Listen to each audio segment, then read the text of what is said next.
Hukum semesta, jika kamu mau menjadi pejuang cahaya di atas cahaya, kamu mesti mempunyai kecerdasan semesta terlebih dahulu. Semesta memiliki sistem keseimbangan, dia yang bersikap berlebihan, entah itu dalam watak, perbuatan, sikap, perkataan. Semesta akan menekan kamu sampai kewalahan, sampai kamu nggak bisa bertahan, sampai kamu sadar dibuatnya.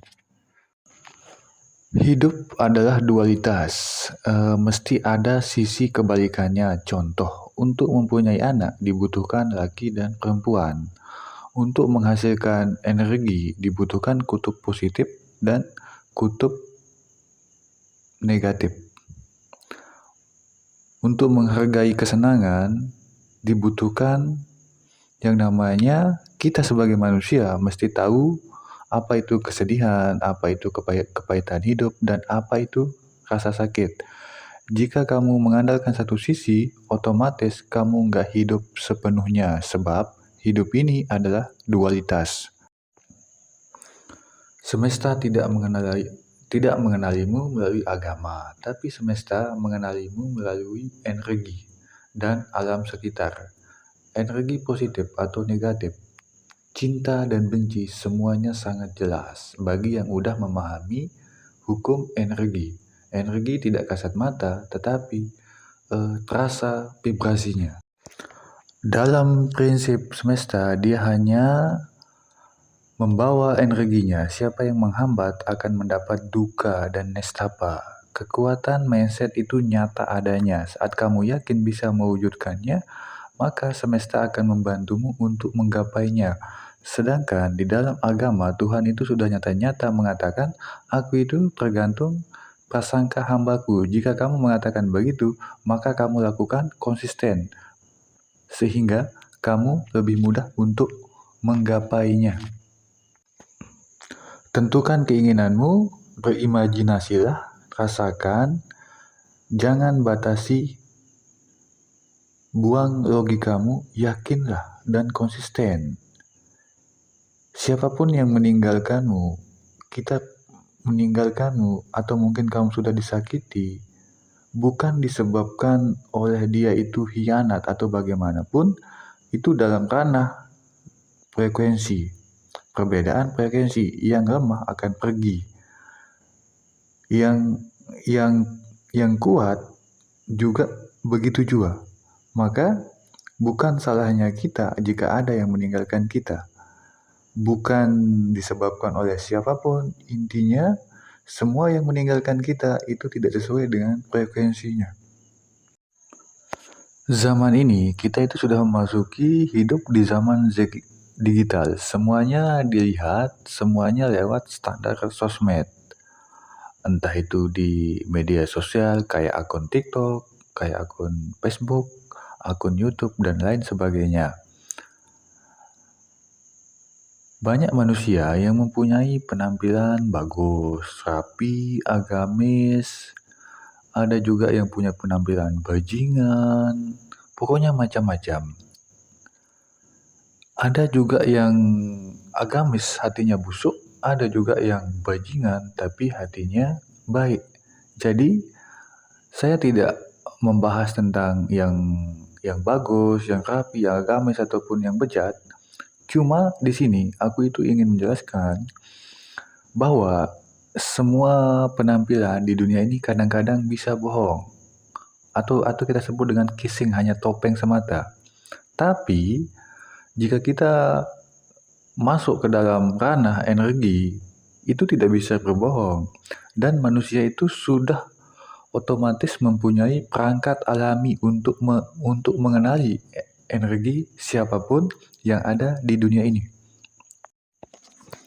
Siapapun manusia yang udah mengenal energi di sekitar, baik itu lingkungan, manusia, tumbuh-tumbuhan, ataupun hewan, bagi mereka yang mencapai awakening, udah mencapai awakening yang sangat tinggi, mereka tidak akan kemakan-makan dogma-dogma agama ataupun bacotan-bacotan kayak kata-kata motivator yang ada dimanapun juga.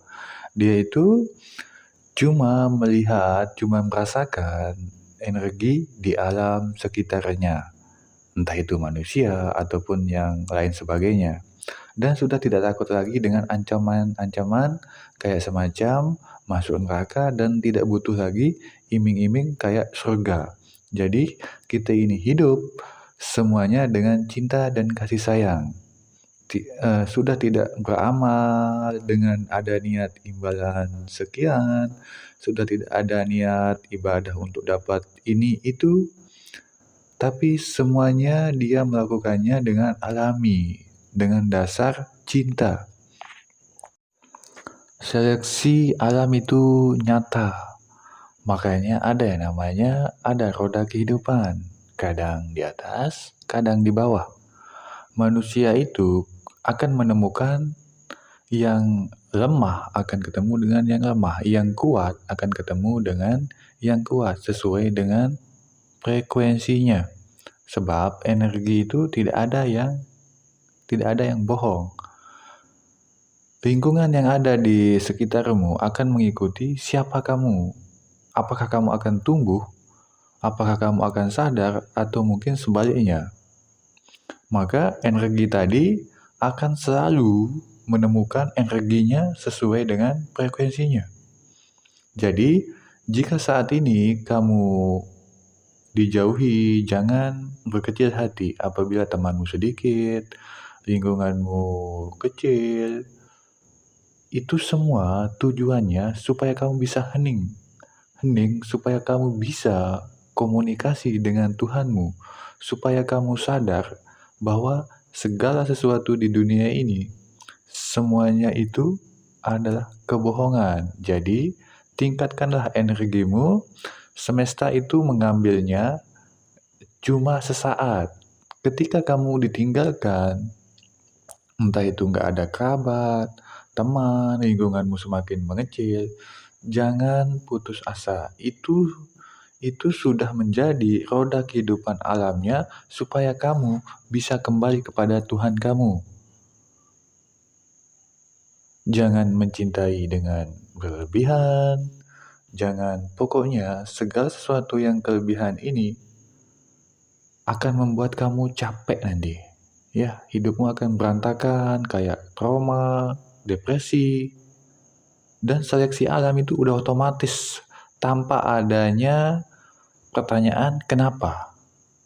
Atau mungkin dengan alasan kamu nggak mampu, ya Tuhan, kenapa hidupnya aku begini? Kenapa aku penuh dengan masalah semacam ini?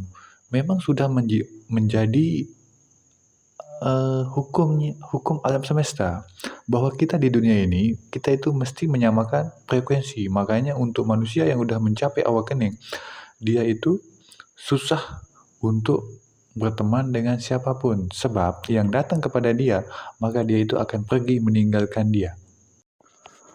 Untuk saat ini untuk kawan-kawan atau teman-teman semua yang udah nonton channelnya ini, ada satu kutipan kelihatan sangat simpel banget untuk dilakukan. Jika kita mempunyai hewan ataupun tumbuhan, kasihlah mereka suatu sapa-sapaan kecil kayak semacam canda-candaan. Kita ajak dia ngomong layaknya manusia. Mereka juga sama seperti kita. Cuma yang bikin dia berbeda, dia itu tidak bisa ngomong layaknya manusia sebab semua yang ada di dunia ini, yang ada di lingkungan kita, itu semuanya memiliki energi. Ya, supaya dalam kita itu jalan dalam ranah frekuensi yang sama gitu. Jadi ada istilahnya kayak mengasihi dan juga menerima gitu. Kalau kamu udah mengasih sapa-sapaan kecil berupa canda-candaan, kamu sudah mendatangkan energi positif kepada tumbuhan, kepada hewan-hewan, ataupun di lingkungan, maka kamu akan menjadi sahabat dengan alam tersebut. Oke, sekian, terima kasih.